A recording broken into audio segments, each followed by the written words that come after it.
Hi everybody, it's Christina Holloway here. And today we're going to talk about culture fit.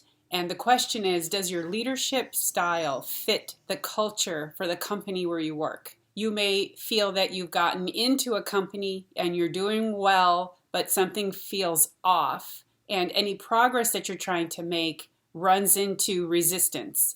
And after a while, a few months, you realize every effort that you make just isn't met with acceptance or openness or any ability to cooperate from the other side. Of course, there could be a number of things going on, but today we're going to talk about whether your style meets the culture for the business. I have a number of clients that I've been working with over the past few weeks, and last week, one of those clients came to me and explained, we fired one of our presidents, and it was fast, and most people didn't understand or didn't know. This affected the people I've been coaching because they're pretty high up in the organization, and for them not to know at the executive director and the VP level means it was pretty serious.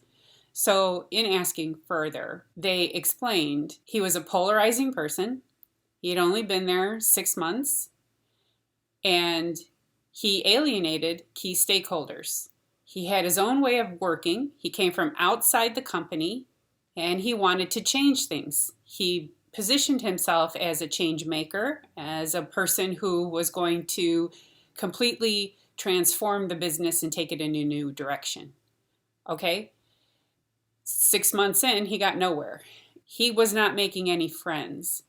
And in hindsight, one of my clients gave me a great comment and told me, well, the feedback was that he was a really good president, but not for us, not for this company. And when I pressed him a little further, he said, well, he didn't have any alliances and nobody wanted to work with him to actualize his vision. He didn't fit the way we did business. We don't do business that way. And because the people who work at the company don't do business that way, that's not our culture, he really wasn't going to make any progress using that approach. And this is the crux of what it means to understand whether your leadership style fits the culture of the company where you work. And if it doesn't, you have a choice. You either can leave or you can pay attention and learn and adjust your leadership style. Really, really good leaders understand how to come in and make changes and evolve a culture without dismantling it and alienating people.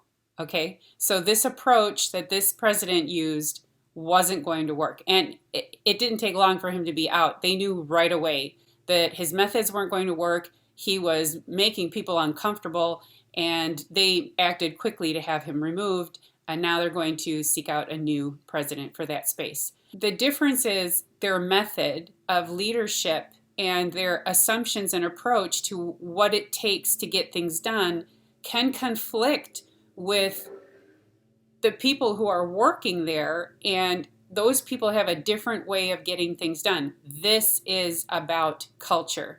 This is an example of what it means to develop a culture at a company. Here's what we want to do. I have 3 questions. So I'm going to pose these questions as ways for you to understand if you potentially are working at a culture that's not in alignment with your expectations. So number 1, does your leadership complement or conflict with the others around you? So you're starting to realize that the way you approach your leadership style may or may not align with the people around you. This is the first indicator that potentially there's conflict between how the company sees progress and leadership and how you see progress and leadership. I don't need a committee. The biggest one, I don't need a committee to make a decision. I decided, and what I decide goes because I'm an expert in this field. You hired me to do these things, and here I am. Why are you giving me red tape? Right? This is absolutely conflict between the way the company works and the way you like to work. Now, with self-awareness, you could say, okay, I'll take a step back. And maybe my decision-making can be applied in a different space. Now, the next question, it's a follow-up to the first one, which is there resistance to your contributions or your ideas? If you have contributions, and any way that you try to bring it up or approach the subject, you're met with, we're not interested in having that conversation right now. We're focused on these things. Anything that's putting up barriers to you making any progress with your ideas. Now, this is all about a disconnect in culture, means my attitudes and assumptions about the way business is run may be in conflict with their attitudes and assumptions about the way business is run for them, for their business. So if I'm coming in from the outside, and I'm using my own approach that's worked for me in the past, and they're telling me that's not how we do business here, there's a level of self-awareness that comes with that. And yeah, there could be a very small gap. It could be very small and not anything that's that big a deal. Oh, I just need to adjust a little bit my approach or keep these people connected or in the know. Or it could be a really big problem, which is, we don't even want the business to go in that direction. Why are you courting these clients? Why are you revamping these contracts with these big vendors? Why are you redoing all of this stuff? Why are you tearing everything apart and starting from scratch when we've already established a huge foundation for the business? In that case, you may have overstepped. So you want to understand where you're supposed to be, who you're supposed to be working with. And if you're meeting resistance, take the time to step back and ask yourself why. Why are they disagreeing with me? There could be a difference in approach, or there could be a difference in how they do the business. And that leads me to the third question. Do you have alliances? Do you have relationships with the people around you? Are you building a strong network of people who are buying into the changes you're trying to make or the initiatives you suggested? Does anyone support you at all? In the first 6 months, this person who was going to run a major division at this company was not making friends. And in fact, he was enjoying the fact that he was polarizing. There are people out there who have different leadership styles. Now, the difference is you can have a different leadership style and it can work in certain spaces and not work in other spaces. I explain to people often, you may be a leader who comes in and saves a business from going bankrupt. You may be that kind of leader, a person that they put at the helm of a company to save it from going under. You could be a leader, the type of person who comes into a company that's a startup, and your only abilities, your strongest skills are to shape up that business, create the foundations, get it up so that it launches off the ground and it's successful, the systems work. After that, you probably aren't interested in running that business anymore, and potentially you don't have the skills for the slower pace of a company that settles in, and you decide it's time to go. Or you could be the type of leader who runs a major business and they decide, like this one that I've been working with, we're going to grow, we're in growth. So we've had sustainability, and we've now decided we're going to find new growth verticals. We're going to redefine who our client base is.